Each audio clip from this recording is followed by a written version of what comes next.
Isang malakas na sampal ang dumapo sa pisngi ni Lina. Kasabay ng matinis na lagitik niyon ay ang pag-ugong ng kanyang tainga at ang biglaang panlalabo ng kanyang paningin. Naramdaman niya ang hapdi, ang unti-unting pag-init ng kanyang balat na para bang sinusunog ng apoy. Napaatras siya ng isang hakbang, napahawak sa kanyang tiyan na may 4 na buwang sanggol.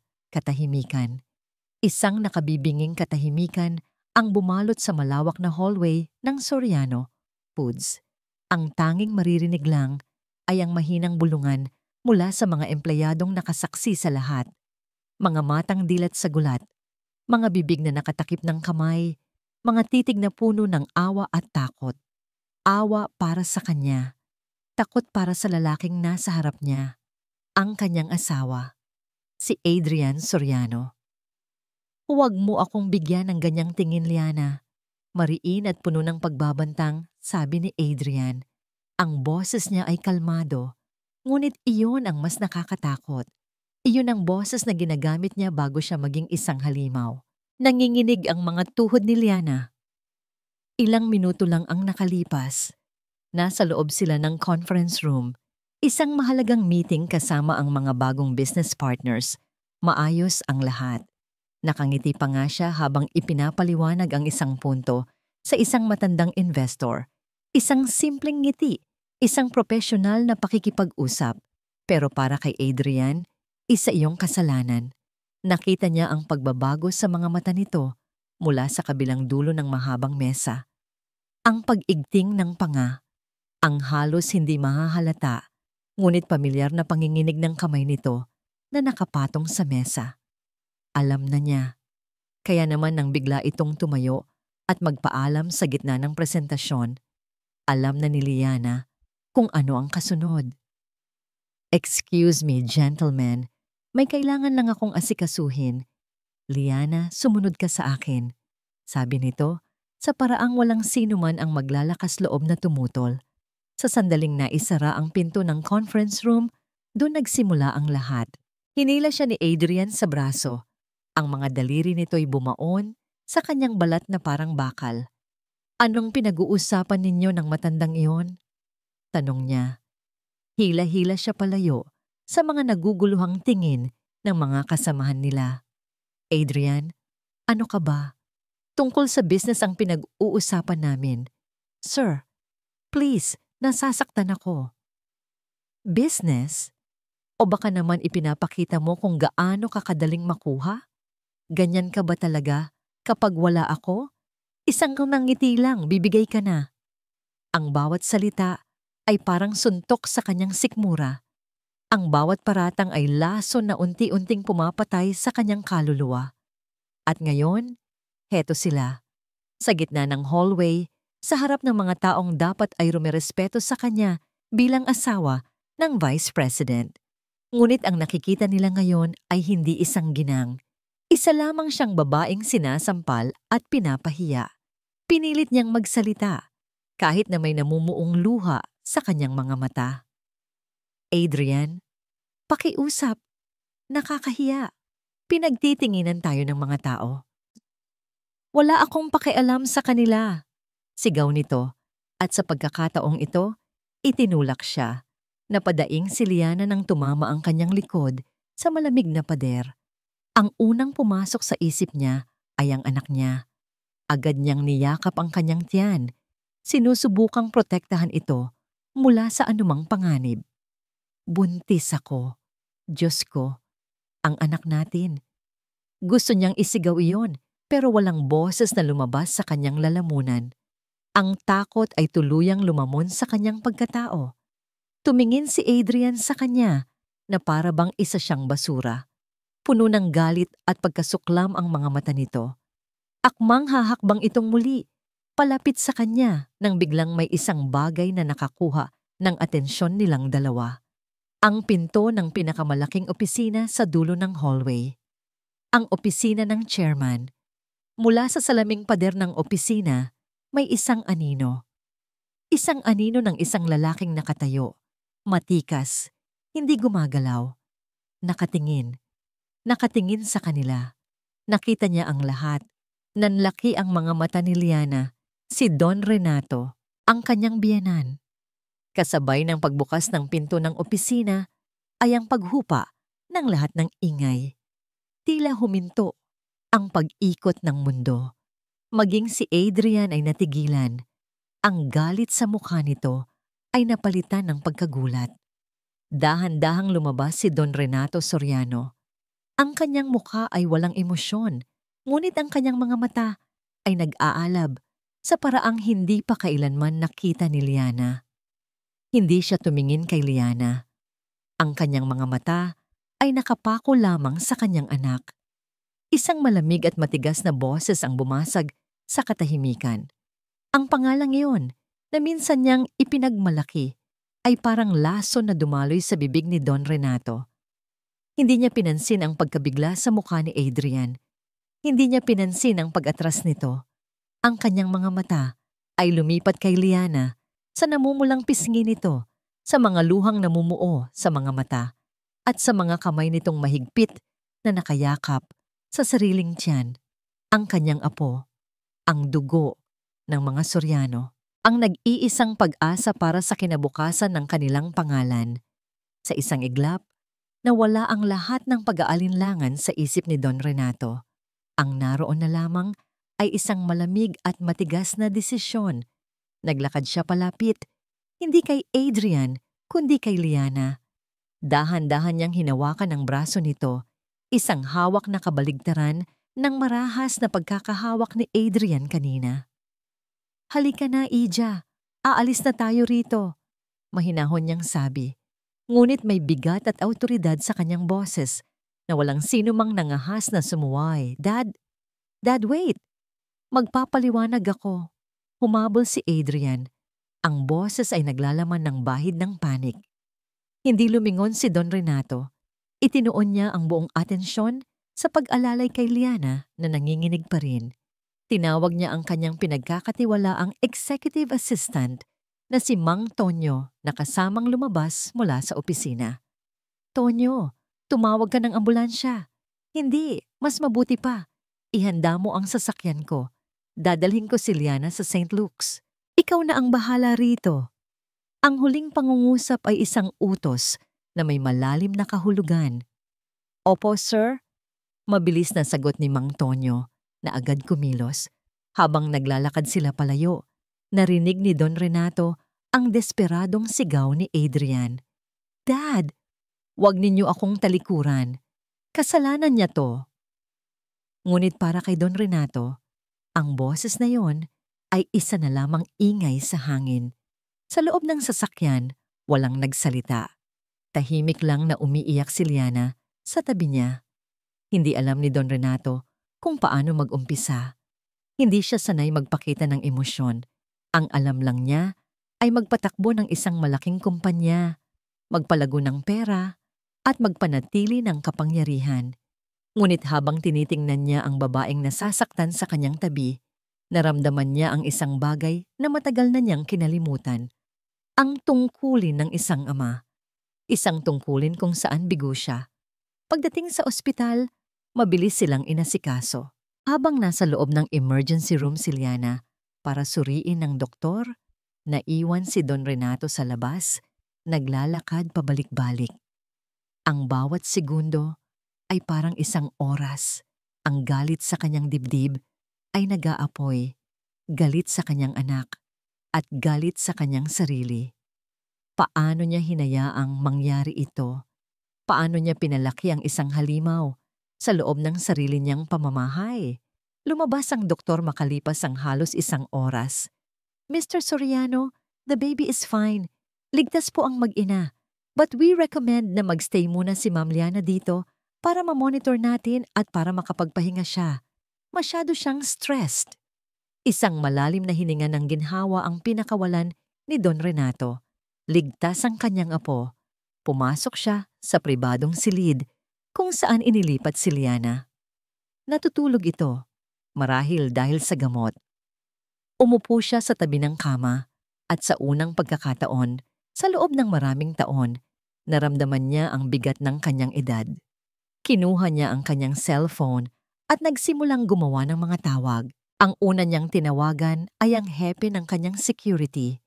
Rico, simula sa araw na ito, si Adrian Soriano ay hindi na pwedeng pumasok sa alinmang pag-aari ng mga Soriano, sa opisina, sa bahay, kahit saan. Kung susubukan niya, alam mo na ang gagawin mo. Ang pangalawa ay ang kanyang personal na abogado. Attorney Reyes, pumunta ka rito sa St. Luke's. Maghanda ka ng 2 dokumento. Isang indefinite leave of absence para kay Adrian Soriano, effective immediately. At ang pangalawa, ihanda mo ang lahat ng papeles para sa annulment ni Liana at Adrian. Katahimikan sa kabilang linya. Alam ni Attorney Reyes ang ibig sabihin nito. Don Renato, sigurado po ba kayo? Kailan ba ako hindi naging sigurado? Malamig niyang sagot bago ibaba ang tawag. Maya-maya pa, tumunog ang kanyang cellphone. Nakarehistro ang pangalan ni Adrian. Sinagot niya ito. Dad, anong ibig sabihin nito? Bakit hindi ako makapasok sa opisina ko? Bakit naka-freeze ang lahat ng credit cards ko? Naghihisteryang tanong ni Adrian. Isang paalala lang sa'yo, Adrian. Lahat ng tinatamasa mo ay galing sa akin. At kung ano ang ibinibigay ko, kaya ko ring bawiin. Matigas na sabi ni Don Renato. Pero bakit, Dad? Dahil sa babaeng yon. Dad, asawa ko siya. Karapatan ko siya. Doon na napuno si Don Renato. Hindi pag-aari ang asawa, Adrian. At lalong hindi hayop para saktan. Pinahiya mo hindi lang si Liana, kundi ang buong pangalan ng pamilya natin. Hindi ko pinalaki ang isang duwag na nananakit ng babae. Hindi yan totoo. Mahal ko si Liana. Kung ganyan ka magmahal, mas mabuti pang mamatay na lang sa impyerno ang pagmamahal mo. Walang awa niyang sabi. Simula ngayon, wala ka nang babalikan. Wala kang posisyon, wala kang pera. At higit sa lahat, wala ka ng pamilya. Dad, please, huwag. Narinig niya ang pagmamakaawa sa boses nito, ngunit huli na ang lahat. Wala na akong anak na nagngangalang Adrian. Ibinaba niya ang tawag at hinarang ang numero nito. Pagmulat ng mga mata ni Liana, nakita niya si Don Renato na nakaupo sa tabi niya kasama ang isang lalaking naka-Amerikana. Don Renato, mahina niyang tawag. Gising ka na pala, Ija. Kumusta ang pakiramdam mo? Umupo si Liana. Inalalayan ng biyenan. Medyo masakit po ang ulo ko.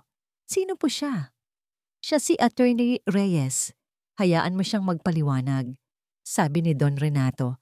Ang boses ay malumanay na ngayon. Ipinaliwanag ng abogado ang lahat. Ang pag-file ng annulment, ang restraining order laban kay Adrian, at ang pangako ni Don Renato na sasagutin ang lahat ng gastos at poprotektahan siya. Naluha si Liana. Hindi dahil sa sakit, kundi dahil sa isang kakaibang pakiramdam ng kaligtasan. Samantala, sa labas ng mansyon ng mga Soriano, sa Forbes Park, bumuhos ang malakas na ulan. Isang mamahaling kotse ang pilit na humaharang sa bakal na tarangkahan. Si Adrian, basang-basa na sa ulan, paulit-ulit niyang pinipindot ang busina at sumisigaw. Dad, papasukin ninyo ako. Dad! Ngunit ang mga security guard, sa utos ng kanilang amo, ay nanatiling hindi gumagalaw. Tila mga estatwang bato na bingi sa kanyang mga sigaw. Wala nang kapangyarihan si Adrian Soriano sa lugar na yon. Napaluhod siya sa basang kalsada. Ang kanyang mga sigaw ay puno ng galit at kawalan ng pag-asa, kasabay ng malakas na kulog at walang tigil na pagbuhos ng ulan. 2 linggo na ang nakalipas mula ng gabing iyon. Ang mga alaala ay malabo na para kay Liana, na para bang isang masamang panaginip na unti-unti nang nabubura sa kanyang isipan. Ang tanging malinaw na lamang ay ang pakiramdam, ang takot, ang kahihiyan, at ang sakit. Ngunit may bago siyang nararamdaman ngayon. Isang bagay na hindi niya inaasahan. Kapayapaan. Nakatayo siya sa isang malawak na balkonahe na may tanawin ng isang malaking hardin at isang lawa sa di kalayuan.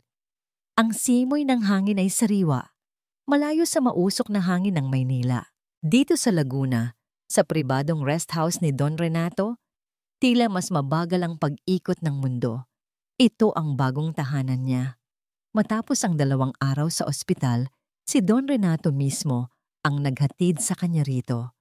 "Dito ka muna, Liana," sabi nito habang ipinapakita sa kanya ang isang malaking silid na may sariling sala at bintanang tanaw ang hardin.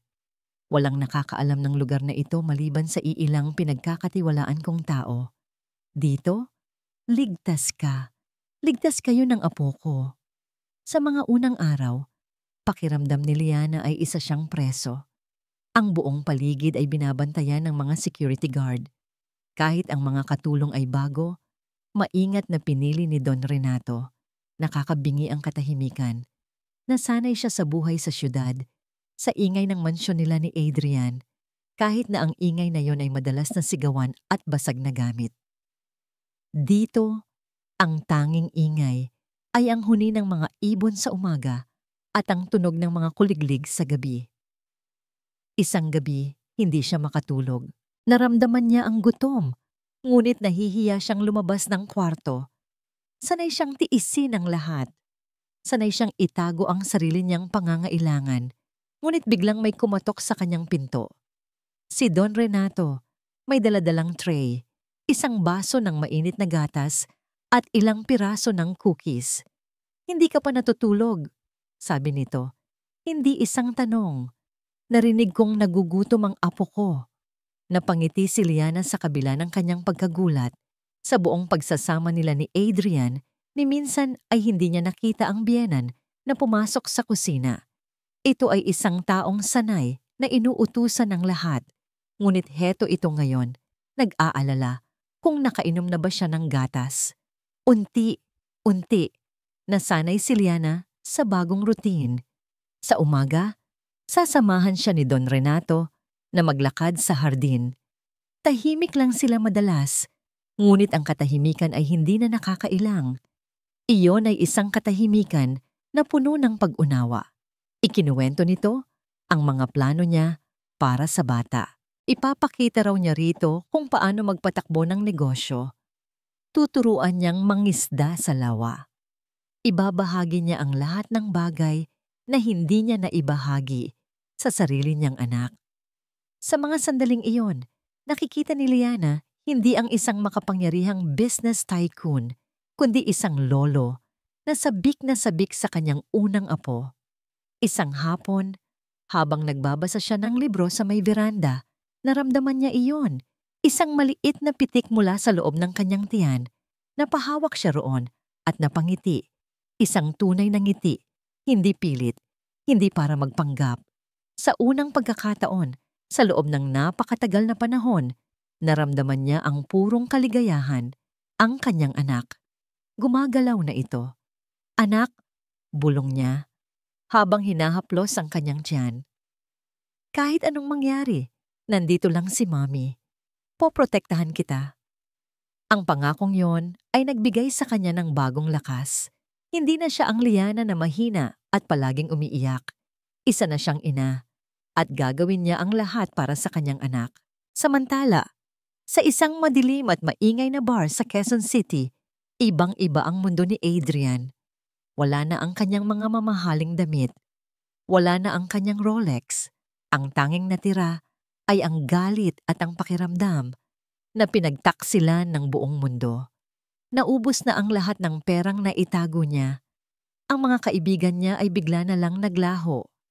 Ang pangalan ng mga Soriano na dati niyang sandata ay siya na ngayong sumpa. Isa pa, sabi niya sa bartender, itinuturo ang baso ng whiskey. Kinuha niya ang kanyang mumurahing cellphone at tinawagan ang isang numero mula sa kanyang nakaraan. Isang taong matagal na niyang hindi kinakausap. Isang taong kilala sa paggawa ng mga ilegal na bagay. "Sino to?" Sagot ng magaspang na boses sa kabilang linya. "Si Adrian to. Adrian Soriano," sagot niya, kahit na ang pagbanggit sa apelyido ay parang sampal sa kanyang mukha. Narinig niya ang pagtawa sa kabilang linya. Wow! Ang dakilang si Adrian Soriano tumatawag sa isang tulad ko. Anong kailangan mo? Pautang? Wala ako niyan. Hindi pera ang kailangan ko. Maring sabi ni Adrian. Kailangan ko ng impormasyon. Kailangan kong malaman kung nasaan ang asawa ko. Bakit? Anong gagawin mo? Basta, mayroon akong babawiin na sa akin. Isang gabi, habang mahimbing na natutulog si Liana, nag-vibrate ang kanyang cellphone na nasa ibabaw ng bedside table. Kinuha niya ito, inaakalang isa lamang itong notification. Ngunit ito ay isang text message mula sa isang numerong hindi niya kilala. Binuksan niya ito. Ito ay isang litrato. Ang litrato ng resulta ng kanyang huling ultrasound na tanging siya, si Don Renato, at ang doktor lang ang nakakaalam na mayroon. Kasunod ng litrato ay isang maikling mensahe. Ang anak natin. Susunduin ko kayo pareho. Malapit na. Nanlamig ang buong katawan ni Liana. Naramdaman niya ang pag-akyat ng pamilyar na takot sa kanyang lalamunan na para bang sinasakal siya. Ang kapayapaan na kanyang naramdaman ay biglang naglaho, na parang isang baso na biglang nabitawan at nabasag sa sahig. Mabilis na lumipas ang sumunod na 5 buwan. Para kay Don Renato, ang bawat araw ay isang paghahanda. Matapos ipakita ni Liana sa kanya ang natanggap nitong mensahe, lalo pa niyang hinigpitan ang seguridad sa Laguna. Pinalitan niya ang lahat ng cellphone at numero nilang dalawa. Ang tanging paraan para makipag-ugnayan sa labas ng mundo ay sa pamamagitan ng isang espesyal na linya na tanging si Mang Tonyo lang ang nakakaalam. Ang bahay bakasyunan ay naging isang gintong hawla, ligtas, ngunit nakakulong. Ngunit lahat ng pangamba ay pansamantalang nawala sa araw na isinilang si Mateo. Nasa waiting area si Don Renato ng isang pribadong hospital wing na ipinasara niya para lamang sa kanila. Bawat sulok ay may bantay. Hindi siya mapakali. Pabalik-balik siya sa paglalakad.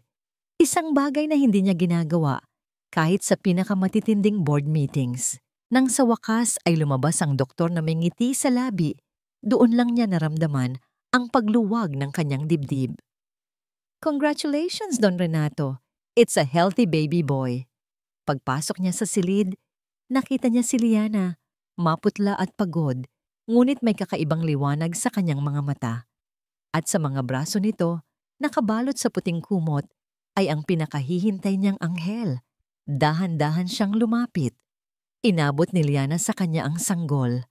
Sa sandaling nahawakan ni Don Renato, ang maliit at mainit na katawan ni Mateo, naramdaman niya ang isang emosyon na mas malakas pa sa lahat ng yaman at kapangyarihan na kanyang naipundar. Pagmamahal.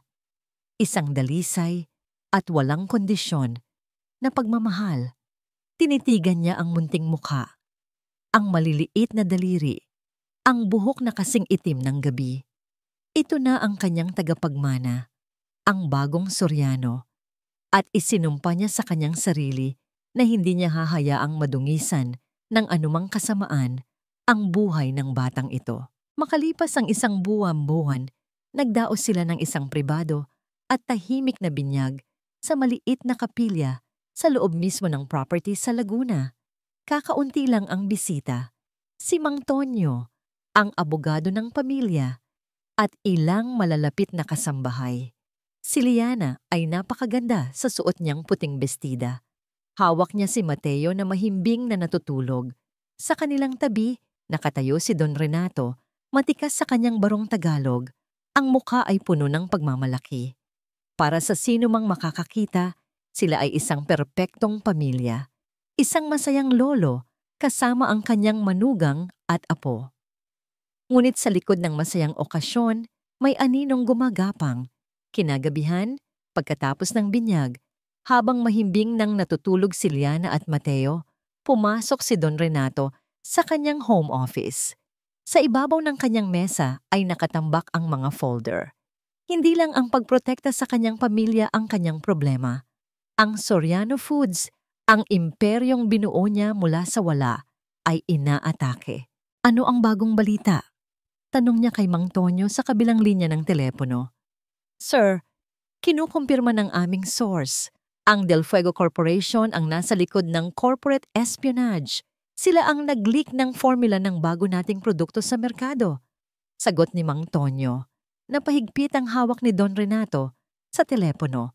Si Ricardo Del Fuego, ang kanyang karibal mula pa noong nagsisimula pa lang sila sa industriya. 1 taong gagawin ang lahat para malampasan siya. Hindi niya kayang gawin ito ng mag-isa. Masyadong malinis ang pagkakatrabaho. May tumutulong sa kanya mula sa loob. Mariing sabi ni Don Renato. Mayroon po tayong suspect, sir, pero napakahirap patunayan. Sino? Nag-atubili si Mang Tonyo bago sumagot. Sir, may mga transaksyon sa bangko na nag-uugnay kay Mr. Del Fuego sa isang taong malapit kay Adrian. Doon na niya naintindihan ang lahat. Ito na ang ganti ni Adrian. Hindi lang ang pamilya ang gusto nitong sirain. Gusto nitong wasakin ang lahat ng pinaghirapan niya. Ang kanyang pamana. Isang makamandag na ahas ang kanyang anak. At ngayon, nakahanap ito ng kapwa ahas para tulungan siyang mamuksa. Samantala, sa isang mamahaling restaurant sa Makati, nag-uusap ang 2 ahas na yon. Maganda ang kinalabasan ng plano natin, Adrian, sabi ni Ricardo Del Fuego, isang lalaking nasa edad 50 na may mapanlinlang na ngiti. Itinaas niya ang kanyang kopita ng alak. Ang pagbagsak ng Soriano Foods ay malapit na. Ngumisi si Adrian. Hindi pa ako tapos sa kanya. Ang kumpanya ay simula pa lang. Mayroon pa akong kukunin na mas mahalaga pa kaysa sa pera. Ang anak mo? Tumango si Adrian. Ang mga mata ay nag-aapoy sa galit. Ang apo niya. Ang tanging bagay na nagpapasaya sa matanda ngayon. Aagawin ko yon sa kanya. At sisiguraduhin kong habang buhay, pagsisisihan niya ang araw na itinapon niya ako. Inabot ni Ricardo ang isang brown envelope. Heto na ang huling bayad. Siguraduhin mo lang na ang taong nasa loob ay hindi papalpak. Huwag kang mag-alala, sabi ni Adrian. Ang taong iyon ay mas tapat sa pera kaysa sa matanda kong ama. Pagbalik sa Laguna, bago matulog, dumaan muna si Don Renato sa silid ni Mateo. Bukas ang pinto at nakita niya si Aling Maria, ang pinakamatagal at pinakapinagkakatiwalaang kasambahay ng mga Soriano na inaayos ang kumot ng sanggol. Ngumiti si Don Renato. Si Aling Maria ang nag-alaga sa kanya noong bata pa siya at maging kay Adrian. Isa itong mabuting babae.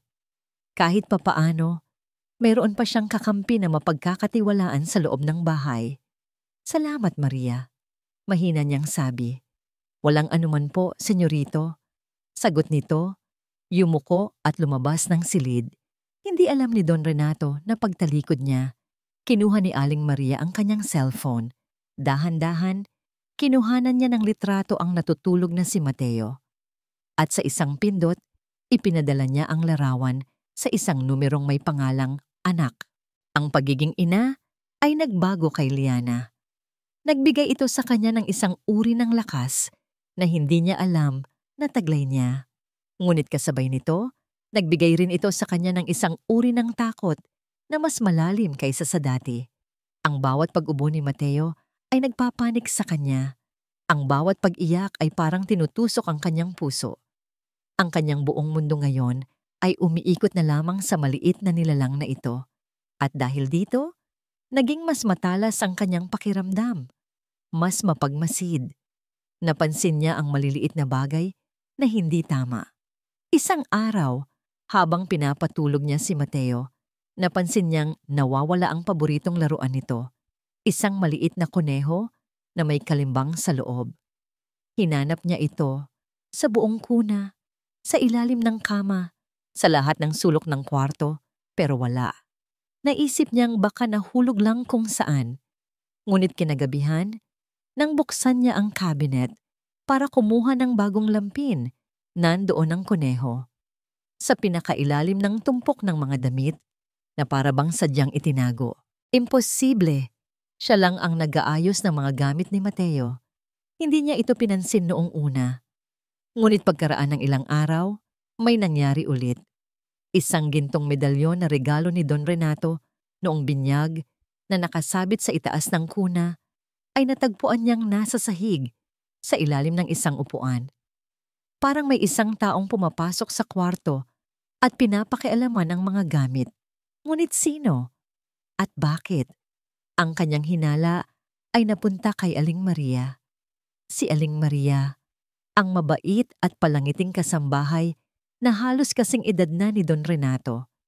Siya ang pinakamalapit sa pamilya.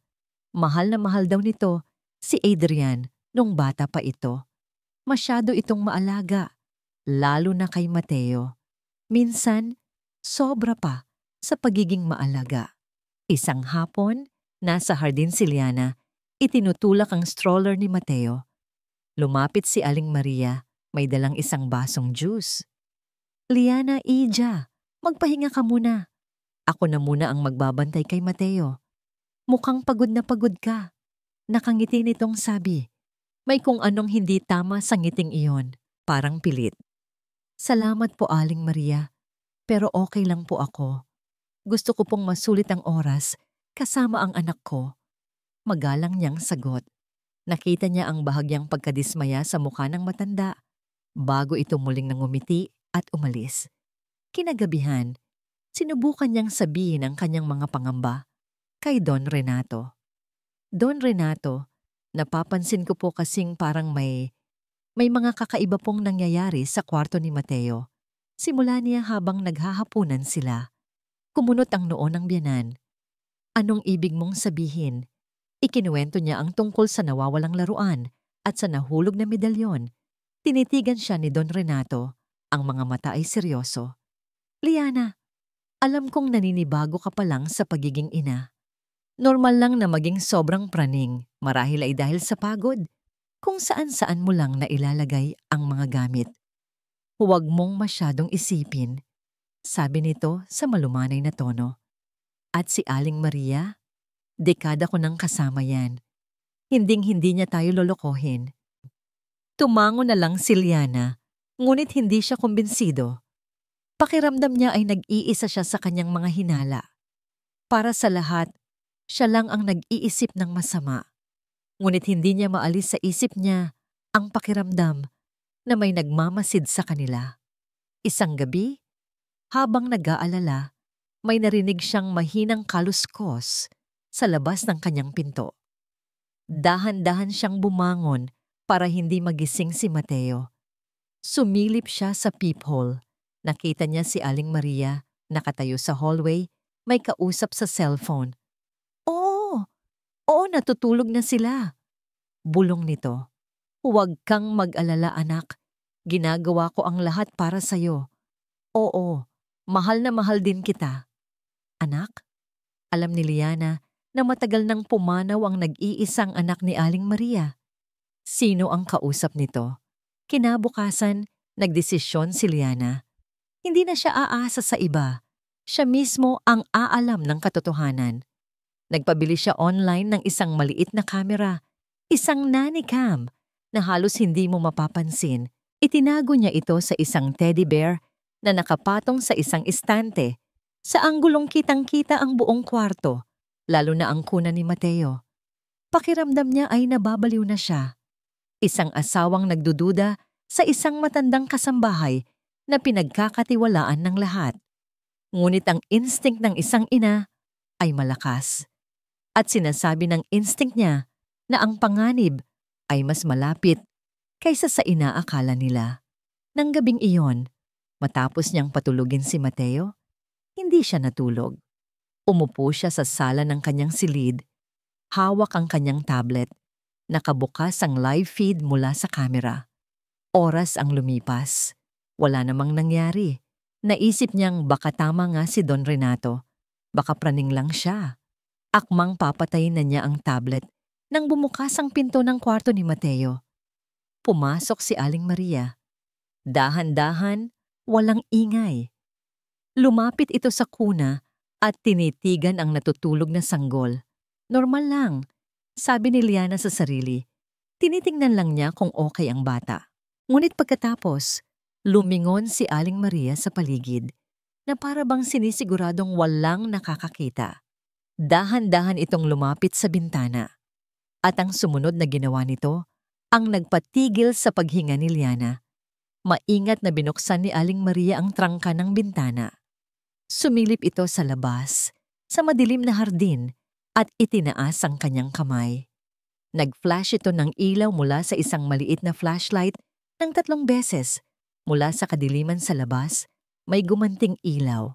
2 beses, isang senyas. Nanlamig ang dugo ni Liana sa kanyang kinauupuan. Hindi siya makagalaw.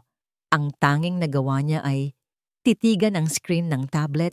Ang puso niya'y dumadagundong sa kanyang dibdib na parang tambol sa isang digmaan. Mabilis na isinara ni Aling Maria ang bintana. Ibinalik ang trangka at lumabas ng silid na parang walang nangyari. Nanginginig ang mga kamay ni Liana habang pinipindot ang record button. Sinesave niya ang huling ilang minuto ng video. Paulit-ulit niya itong pinanood. Hindi makapaniwala sa kanyang nakikita. Hindi siya praning. Totoo ang kanyang mga hinala. Ang panganib ay hindi lamang nasa labas. Narito na. Nasa loob mismo ng kanilang tahanan. Hindi na siya nag-aksaya ng panahon.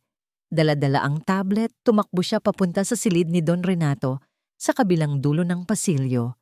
Hindi na siya kumatok. Pumasok siya ng dire-diretso. Don Renato, tawag niya. Nanginginig ang boses. Nagbabasa ng libro si Don Renato sa kanyang kama. Nagulat ito sa biglaang pagpasok ni Liana. Nakita niya ang takot sa mukha ng manugang. Liana, anong nangyari? Si Mateo? Agad nitong tanong. Napabangon mula sa pagkakahiga. Hindi makapagsalita si Liana. Iniabot na lamang niya ang tablet. Panoorin ninyo po. Kumunot ang noo ni Don Renato, ngunit kinuha niya ang tablet. Noong una, nakita niya lang ang isang madilim na silid. Ngunit nang makita niya ang pagpasok ni Aling Maria at ang ginawa nito sa bintana, unti-unting nagbago ang anyo ng kanyang mukha. Ang pagtataka ay napalitan ng pagkalito. Ang pagkalito ay napalitan ng hindi makapaniwalang pagkaunawa. At sa huli, napalitan ito ng isang bagay na nakakatakot. Isang dalisay at nag-aapoy na galit. Hindi siya nagsalita. Dahan-dahan niyang ibinaba ang tablet sa kama. Tumayo siya, isinuot ang kanyang robe at lumabas ng silid. Sumunod si Liana. Nakita nilang naglalakad si Aling Maria sa pasilyo. Marahil ay papunta na sa kanyang silid sa ibaba. Maria, tawag ni Don Renato. Ang boses niya ay kalmado, ngunit may bigat na nagpatigil sa matanda. Lumingon si Aling Maria. Ang mukha ay nagpapakita ng pagkagulat. Senyorito, gising pa po pala kayo. May kailangan po ba kayo? Naglakad si Don Renato papalapit dito. Ang bawat hakbang ay mabigat. Sa loob ng 50 taon, nagsilbi ka sa pamilya ko. Itinuring kitang higit pa sa isang kasambahay. Itinuring kitang kapamilya. Nagsimulang mamuo ang pag-aalala sa mukha ni Aling Maria. Opo, senyorito. At habang buhay ko po yung tatanawing utang na loob. Utang na loob? Mahinang tumawa si Don Renato. Isang tawang walang bahid ang saya. Kung gayon, sabihin mo sa akin, Maria, sino ang kausap mo sa hardin kanina? Biglang namutla si Aling Maria. Ang dugo ay tila umalis sa kanyang mukha. Po? Wala po akong kausap, senyorito. Galing lang po ako sa silid ni Mateo para tingnan kung mahimbing ang tulog niya. Huwag ka nang magsinungaling. Ang boses ni Don Renato ay umalingaw-ngaw sa tahimik na pasilyo na parang kulog. Nakita namin ang lahat, ang senyas, ang ilaw. Kanino ka nagpapadala ng senyas, Maria? Kay Adrian ba? Sa pagbanggit ng pangalan ni Adrian, tuluyang bumagsak ang maskara ni Aling Maria. Napaluhod ito sa sahig, humahagulgol. Patawad po, senyorito. Patawarin ninyo po ako. Bakit, Maria? Bakit mo kami tinraidor? Tanong ni Liana. Ang boses ay basag na dahil sa pinaghalong galit at sakit. Hindi ko po ginusto. Iyak ng matanda. Hawak po niya ang anak ko. Ang totoo ko pong anak. Natigilan si Don Renato. Anong sinasabi mo? Patay na ang anak mo. Umiling si Aling Maria. Hindi po totoo iyon. Itinago ko po siya. May nagawa po siyang kasalanan noon at para hindi siya makulong, pinalabas kong patay na siya at pinalayo ko po siya. Si Adrian lang po ang nakakaalam. At ngayon, hawak po siya ni Adrian. Sabi niya, kapag hindi ako sumunod sa kanya, ibubulgar niya ang lahat at ipapakulong niya ang anak ko. Isang malamig na katotohanan ang bumalot kay Don Renato. Ginamit ni Adrian ang pinakamalaking kahinaan ng matanda laban dito. Ginamit niya ang pagmamahal ng isang ina para wasakin ang kanilang pamilya. Ano ang plano niya? Mariing tanong ni Don Renato. Kukunin niya po si Mateo. Humagulgol si Aling Maria. Ngayong gabi po sana, pero nagbago po ang isip niya. May iba raw pong paraan. Hintayin ko lang daw po ang senyas niya ulit. Kinuha ni Don Renato ang kanyang cellphone at tinawagan ng hepe ng kanyang seguridad. Rico, code red. I-lockdown mo ang buong property. Walang lalabas, walang papasok. Doblehin ang bantay sa bawat sulok. Gawin mo na ngayon. Binalingan niya si Aling Maria na nakaluhod pa rin sa sahig. Ang galit niya ay napalitan ng awa. Isang biktima rin pala ito. Tumayo ka, Maria. Mahinahon niyang sabi. Dinala niya ito sa library kasama si Liana na hindi pa rin makapaniwala sa mga nangyayari. Habang kinakausap nila si Aling Maria para alamin ang buong detalye, biglang pumasok ang isang security guard. Hingal na hingal. Sir, may problema po tayo. Ano yon? Lahat po ng CCTV camera sa labas ng mansyon. Sabay-sabay pong namatay. Naputol din po ang linya ng telepono at internet. Pinutol po nila ang mga kable sa labas. Napatingin si Liana kay Don Renato. Ang mukha ng kanyang biyenan ay seryoso. Ngunit sa mga mata nito, nakita niya ang isang bagay na hindi pa niya nakita dati. Takot. Naiintindihan na niya ngayon. Ang pagbabago ng plano ni Adrian ay hindi para sa ikabubuti. Gusto nitong siguraduhin na sa pagkakataong ito, wala na silang matatakbuhan. Wala na silang mahihinga ng tulong. Nakakulong sila sa sarili nilang kuta. At ang halimaw ay nag-aabang na sa labas. Ang katahimikan na bumalot sa mansyon matapos ang ulat ng security guard ay mas nakakatakot kaysa sa anumang sigaw. Pakiramdam ni Don Renato ay bumalik siya sa isang digmaan. Ang kaaway ay nasa labas, hindi nakikita, ngunit ramdam na ramdam ang presensya. Ang bawat anino sa hardin ay tila isang banta. Ang bawat ugong ng hangin ay parang mga yabag na papalapit. Manatili kayo sa loob ng bahay. Utos niya sa kanyang mga tauhan sa pamamagitan ng two-way radio, ang tanging gumagana pa nilang komunikasyon. Walang sino man ang lalabas. Bantayan ang lahat ng pinto at bintana. Bumaling siya kay Liana na mahigpit na yakap-yakap si Mateo na nagsisimula ng maging iritable dahil sa tensyon sa paligid. Liana, dalhin mo si Mateo sa itaas. Pumunta kayo sa kwarto ko. Mas makapal ang pinto doon. I-lock ninyo ang sarili ninyo at huwag kayong lalabas anuman ang mangyari. Tumango si Liana. Ang muka ay puno ng takot, ngunit ang mga mata ay determinado. Mag-iingat po kayo. Habang paakyat si Liana, naiwan si Don Renato sa ibaba. Nag-iisip. Ang kanyang mga tauhan ay magagaling, ngunit sila ay mga security guard lamang, hindi mga sundalo. Si Adrian, sa kabilang banda, ay desperado. At ang isang taong desperado ay kayang gumawa ng mga bagay na hindi mo inaasahan. Naramdaman niya ang isang pamilyar na pakiramdam ng kawalan ng kapangyarihan. Ganito rin ang naramdaman niya noong unti-unting namamatay ang kanyang asawa, si Isabela. Pinapanood niya itong nagdurusa, ngunit wala siyang magawa. Ang pera niya, ay walang silbi laban sa sakit nito. Isabela, biglang may pumasok sa kanyang isipan. Isang alaala. Umakyat siya sa ikalawang palapag, ngunit hindi siya pumunta sa kanyang silid. Dumiretso siya sa isang kwartong matagal nang nakasara, ang dating silid ni Isabela. Pagbukas niya ng pinto, sinalubong siya ng amoy ng alikabok at mga lumang pabango. Ang lahat ng gamit ay naroon pa rin, natatakpan ng puting tela, parang isang museo ng nakaraan. Isang nakaraan na pilit niyang tinatakasan. Nilapitan niya ang isang malaking aparador na gawa sa nara. Sa likod nito, natatago sa dingding, ay isang bakal na baul, isang safe. Ito ang safe ni Isabela. Mula nang ikasal sila, hindi niya kailanman nakita itong bukas. Laging sinasabi ni Isabela na ang laman yon ay ang kanyang mga kayamanan. Akala niya noon, mga alahas o mga liham mula sa kanyang pamilya. Hindi niya ito pinilit na buksan. Isang maliit na piraso ng pagkapribado na ibinigay niya sa kanyang asawa bilang respeto.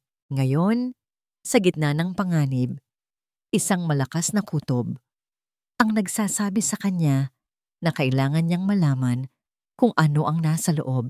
Sinubukan niya ang kaarawan nito bilang kombinasyon. Mali. Ang kanilang anibersaryo. Mali pa rin. Ang kaarawan ni Adrian. Click. Bumukas ang pinto ng safe. Pinagpawisan ng malamig si Don Renato. Ang kaarawan ni Adrian ang kombinasyon. Ang nag-iisang tao na naging sentro ng buhay ni Isabela sa paraang parehong puno ng pagmamahal at pait. Sumilip siya sa loob. Walang mga alahas, walang mga titulo ng lupa. Ang laman ng safe ay mga lumang litrato ni Adrian noong bata pa ito, ilang nakatuping sulat at isang maliit na bagay na hindi niya inaasahan. Isang lumang cassette tape. Kinuha niya ito. Wala itong label. Ano kaya ang laman nito? Isang recording ng pag-awit ni Adrian noong bata pa? Isang mensahe? Dinala niya ang tape at ang mga sulat sa kanyang opisina. Mayroon siyang lumang cassette player doon. Isang bagay na itinago niya para sa sentimental na mga kadahilanan. Nanginginig ang kanyang mga kamay habang isinasaksak niya ang tape sa player. Pinindot niya ang play. Noong una, puro static lang ang maririnig. Ngunit pagkatapos ng ilang segundo, isang boses ang umalingaw-ngaw mula sa speaker. Isang boses na kilalang-kilala niya, ngunit iba ang tono. Mahina, nanginginig, at puno ng sakit. Ang boses ni Isabela. Recording number 23. Sabi ng boses at boses sa tape. October 12, 98. 10 taong gulang na si Adrian ngayon. Napatigil sa paghinga si Don Renato, ang petsang iyon. Naaalala niya. Iyon ang araw na ibinili niya si Adrian ng unang kabayo nito. Isang grandiyosong regalo para ipagdiwang ang pagiging lalaki ng kanyang anak. Nasa isang business trip siya sa Cebu noon, ngunit tiniyak niyang maihahatid ang regalo. Ang natatandaan niya sa tawag nila ay ang tuwang-tuwa na boses ni Adrian. Ngunit ang boses ni Isabela sa tape ay hindi masaya. Puno ito ng pait. Ang ama niya, pagpapatuloy ng boses kasabay ng isang mahinang pagtawa na walang saya, ay binilhan na naman siya ng isang mamahaling laruan para pagtakpan ang kanyang pagkukulang. Isang kabayo. Akala niya siguro lahat ng bagay ay nabibili ng pera. Akala niya ang pagiging ama ay natatapos sa pagbibigay ng regalo. May katahimikan. At narinig ni Don Renato ang tunog ng paglagok ng alak. Kanina, sabi ni Isabela, ipinagmalaki ni Adrian sa akin ang mga matataas niyang grado. Magna cum laude, sabi niya. Naghihintay siya ng papuri. Naghihintay siya na sabihin kong ipinagmamalaki ko siya. Pero hindi ko magawa. Sa tuwing tinitingnan ko siya, hindi ang anak ko ang nakikita ko. Nakikita ko siya. Nakikita ko si Renato. Ang mga mata niya, ang ngiti niya, ang arogansya niya. At sa tuwing nakikita ko yon, bumabalik ang lahat ng sakit. Nagsimulang manginig ang boses ni Isabela. Sinabi ko sa kanya na ang grado niya ay sapat lang, na dapat mas galingan pa niya, na ang isang Soriano ay hindi dapat pumapangalawa lang. Nakita ko ang pagbagsak ng kanyang mga balikat. Nakita ko ang pagkawala ng ngiti sa kanyang labi. At alam mo kung ano ang ginawa ko? Nasiyahan ako. Nasiyahan akong makita siyang nasasaktan. Dahil sa sakit na yon, pakiramdam ko ay nakakaganti ako sa ama niya. Parang sinaksak ng libu-libong karayom ang puso ni Don Renato. Ang bawat salita ay isang dagok sa kanyang kaluluwa. Ito pala ang katotohanan sa likod ng mga pader ng kanilang mansyon. Habang siya ay abala sa pagpapalago ng kanilang yaman, ang kanyang asawa pala ay unti-unting nilalason ang isipan ng kanilang anak. At siya, sa kanyang pagkabulag, ay walang kamalay-malay. Biglang bumukas ang pinto ng kanyang opisina. Si Rico, ang hepe ng seguridad, ang pumasok. "Sir, may problema po." Nakapasok po sila. Kasabay ng sinabi nito ay ang pag-alingawngaw ng isang malakas at nakakakilabot na tunog sa buong kabahayan. Ang alarm system. Wee-woo, wee-woo, wee-woo! Napatayo si Don Renato. Ang tape ay tumutugtog pa rin sa background. "Nasaan si Liana?" "Nasa silid ninyo po, sir, nakalock. Doon po sila papunta." Nagsimula na ang bangungot. POV, Liana Soriano. Nasa loob sila ng master's bedroom, sa pinakasulok na bahagi, malayo sa pinto. Mahigpit ang yakap ni Liana kay Mateo, na ngayon ay malakas ng umiiyak dahil sa ingay ng alarma at sa tensyon na nararamdaman nito mula sa kanyang ina. "Shh, baby! Shh! Nandito lang si Mommy!" Bulong niya, kahit na siya mismo ay nanginginig sa takot. Narinig niya ang malalakas na kalabog mula sa labas. Mga sigawan, tunog ng mga nababasag na bagay, at pagkatapos, isang boses na nagpapatigil ng kanyang paghinga. "Liana, buksan mo to! Alam kong nandyan ka!" Si Adrian, bang, bang, bang! Sinusubukan nitong sirain ang pinto. Bawat kalabog ay parang suntok sa dibdib ni Liana. Niyakap niya si Mateo ng mas mahigpit, ipinikit ang kanyang mga mata, at nagdasal. Biglang huminto ang kalabog. Katahimikan, at pagkatapos, isang malakas na tunog ng pagkasira. Nasira na ang pinto. Dahan-dahan itong bumukas, at sa liwanag mula sa pasilyo, nakita niya ang anyo ni Adrian. Gulo-gulo ang buhok, may galos sa mukha, at ang mga mata ay nanlilisik na parang isang mabangis na hayop. "Sa wakas," sabi nito, ngumisi. "Akala niyo matatakasan na niyo ako." "Huwag kang lalapit, Adrian," sabi ni Liana, sinusubukang maging matapang. Itinayo niya ang isang upuan sa pagitan nila. "Tumawag na kami ng pulis, paparating na sila." Tumawa si Adrian. "Wala nang darating, Liana. Tayo-tayo lang ang nandito. Ibigay mo sa akin ang anak ko." "Hindi, anak ko siya." "Anak natin siya," sigaw nito. "Dugo ko, karugtong ng buhay ko. Hindi mo siya pwedeng ilayo sa akin." Akmang susugod si Adrian ng isang boses ang pumigil sa kanya. "Adrian, tumigil ka." Lumingon sila pareho. Nakatayo sa may sirang pinto si Don Renato. Walang siyang dalang baril. Wala siyang kasamang security. Ang tanging dala niya ay ang maliit na cassette player. "Dad," ngumisi si Adrian. "Dumating na pala ang dakilang hari. Anong gagawin mo? Itatakwil mo ulit ako? Huli na ang lahat."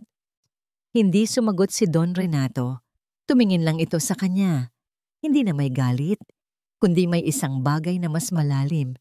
Isang lungkot na hindi kayang sukatin. Itinaas niya ang cassette player at pinindot ang play. Ang boses ni Isabela ay muling umalingaw sa silid. Nasiyahan akong makita siyang nasasaktan. Dahil sa sakit na yon, pakiramdam ko ay nakakaganti ako sa ama niya. Natigilan si Adrian. Ang galit sa kanyang muka ay napalitan ng pagkalito. Kasalanan ko ito. Kasalanan ko kung bakit siya lumaking uhaw sa pag-apruba. Kung bakit hindi siya marunong magmahal ng tama. Dahil hindi ko siya tinuruan. Ang itinuro ko lang sa kanya ay kung paano maging perpekto, kung paano maging isang Suryano, pero hindi ko siya tinuruang maging isang tao. Parang isang estatwa si Adrian, nakikinig sa boses ng kanyang ina mula sa nakaraan.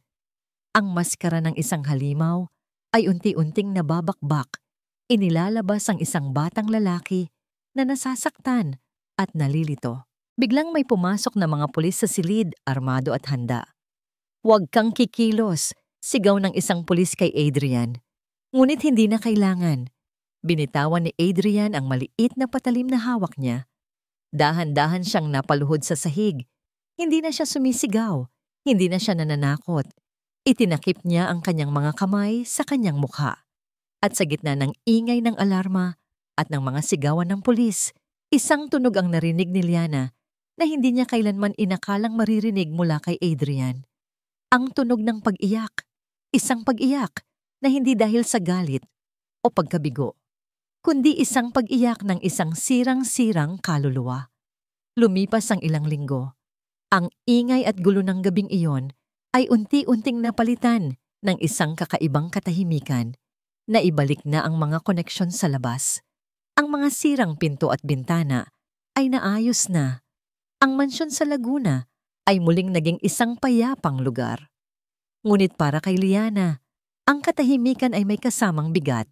Gabi-gabi, napapanaginipan niya ang mga mata ni Adrian sa huling sandaling iyon.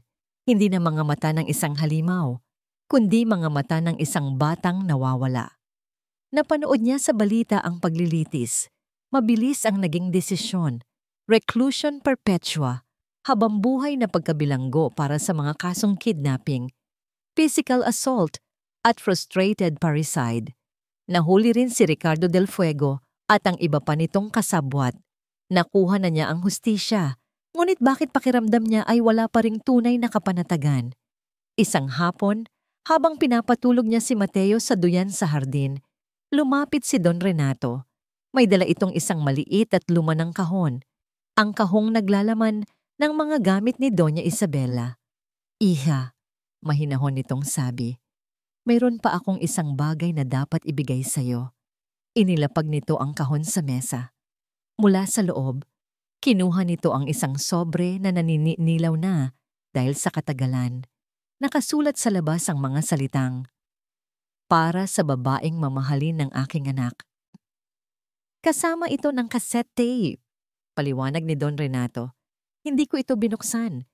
Sa tingin ko, para sa'yo talaga ito." Nanginginig ang mga kamay ni Liana habang tinatanggap ang sulat. Tiningnan niya si Don Renato na tumangulang at iniwan siyang mag-isa.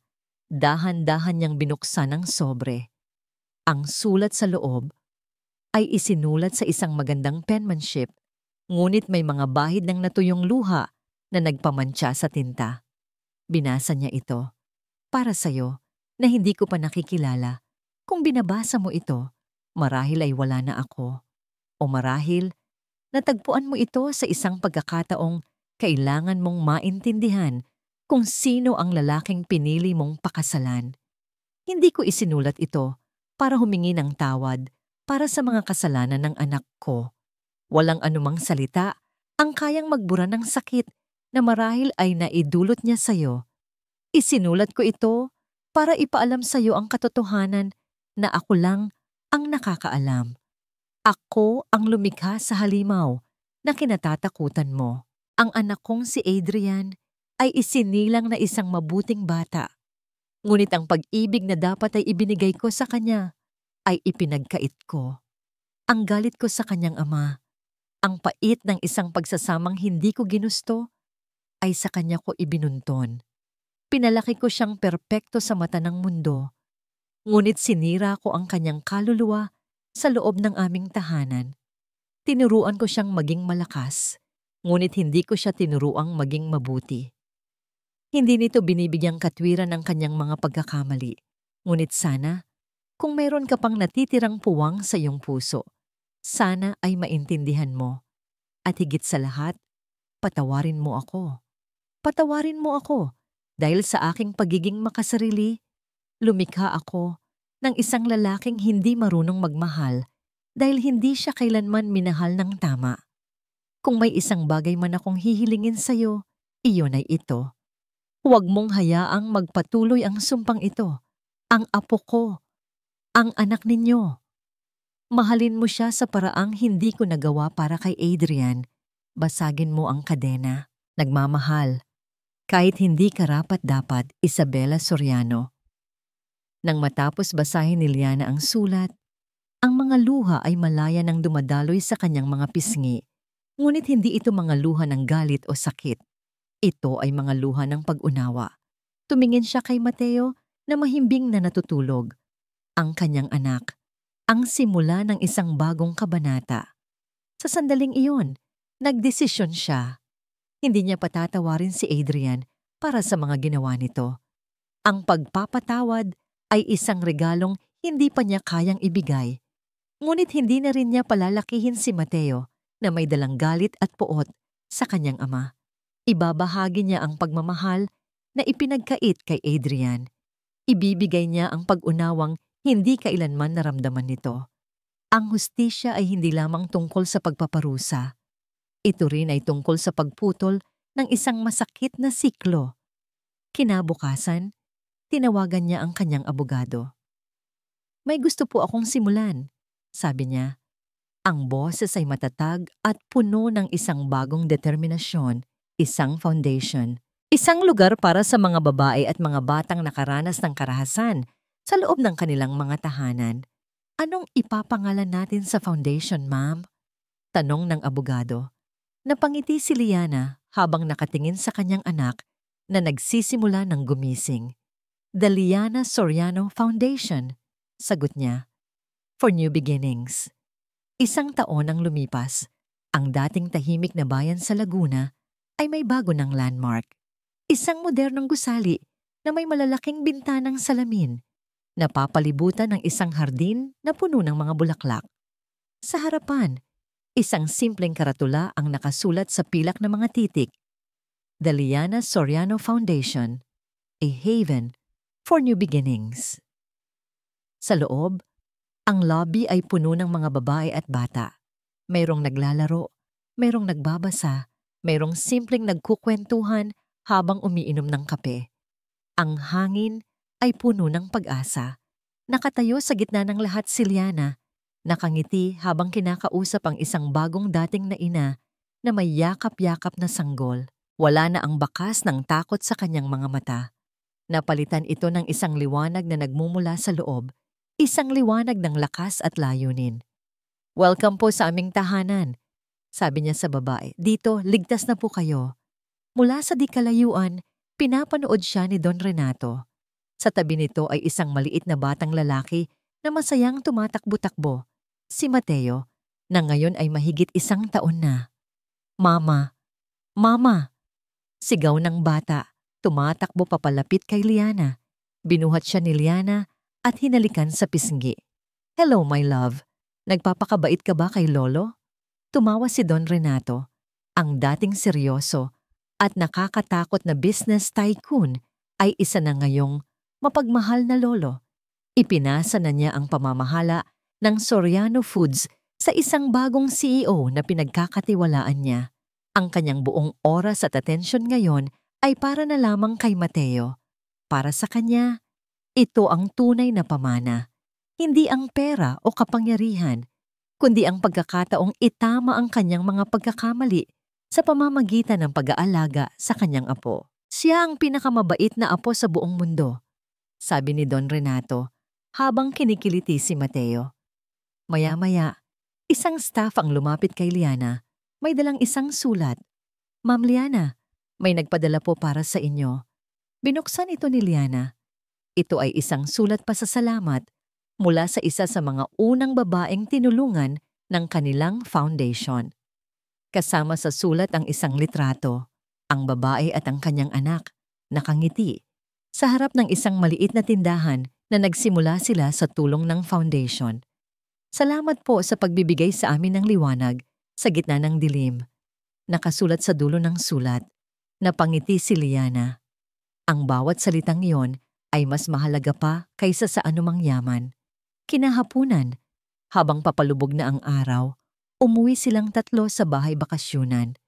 Umupo sila sa may beranda sa parehong lugar kung saan unang naramdaman ni Liana ang pag-asa. Pinanood nila ang pagkulay kahel ng kalangitan. Ang araw ay dahan-dahang nagtatago sa likod ng mga bundok, nag-iiwan ng isang magandang tanawin. Si Mateo ay nasa kandungan ni Liana, payapang nakatingin sa mga ibon na lumilipad pa uwi. Hinawakan ni Don Renato ang balikat ng kanyang manugang, 1 kilos na puno ng paggalang at pagmamahal. Itinuturing na niya itong hindi manugang, kundi tunay na anak. Ipinagmamalaki ka ng mama mo, Mateo. Mahinang bulong ni Liana sa kanyang anak. At ipinagmamalaki ka namin. Sa katahimikan ng papalubog na araw sa Laguna, nahanap ni Liana ang kanyang tunay na kapayapaan. Naintindihan niya na ang katarungan ay hindi lamang tungkol sa pagpaparusa sa kasamaan. Ito ay tungkol sa pagpapagaling sa mga sugat. Ito ay tungkol sa pagbibigay ng kanlungan sa mga nangangailangan. At higit sa lahat, ito ay tungkol sa pagbabalik ng liwanag sa buhay ng mga taong matagal nang namuhay sa kadiliman. At sa liwanag na yon, sa wakas, malaya na siya. At dito nagtatapos ang kwento ng paghilom, pag-asa at isang bagong simula para kay Liana, Mateo at sa pamilyang Soriano. Mula sa kaibuturan ng aking puso, maraming salamat sa inyong walang sawang pagsubaybay at pakikinig sa ating kwento. Ang pagsulat sa paglalakbay ni Liana ay isang karanasang puno ng iba't ibang emosyon. May mga pagkakataong ramdam ko ang bigat ng kanyang mga luha, ang tindi ng kanyang takot, at ang lalim ng kanyang sakit. Ngunit sa bawat kabanata, saksi rin ako sa unti-unti niyang pagbangon, sa pagtuklas niya ng sariling lakas, at sa paghahanap ng kapayapaan sa gitna ng unos. Sana, sa pamamagitan ng kwentong ito, ay naiwan sa ating mga puso ang isang mahalagang aral, na ang tunay na tapang ay hindi nasusukat sa pananahimik at pagtitiis, kundi sa kakayahang tumayo at piliin ang sarili. Na ang hustisya ay hindi lamang tungkol sa pagpaparusa, kundi tungkol din sa pagputol sa isang masakit na siklo upang hindi na ito maipasa sa mga susunod na henerasyon. At higit sa lahat, na ang pag-unawa, kahit hindi laging nangangahulugan ng pagpapatawad, ay isang mahalagang susi upang mapalaya ang sarili nating mga puso mula sa bigat ng nakaraan. Ang bawat isa sa atin, tulad ni Liana, ay may karapatan sa isang bagong simula, isang bagong umaga na puno ng pag-asa. Ngayon, nais ko namang marinig ang inyong mga saloobin. Ano ang pinakapumatak na aral sa inyo mula sa kwentong ito? Huwag po kayong mag-atubiling iwanan ang inyong mga komento sa ibaba. Ang bawat isa ay mahalaga at lubos kong pinapahalagahan hanggang sa ating muling pagkikita sa susunod na kwento. Ito ang inyong lingkod na laging naniniwala sa kapangyarihan ng pag-ibig at pag-asa.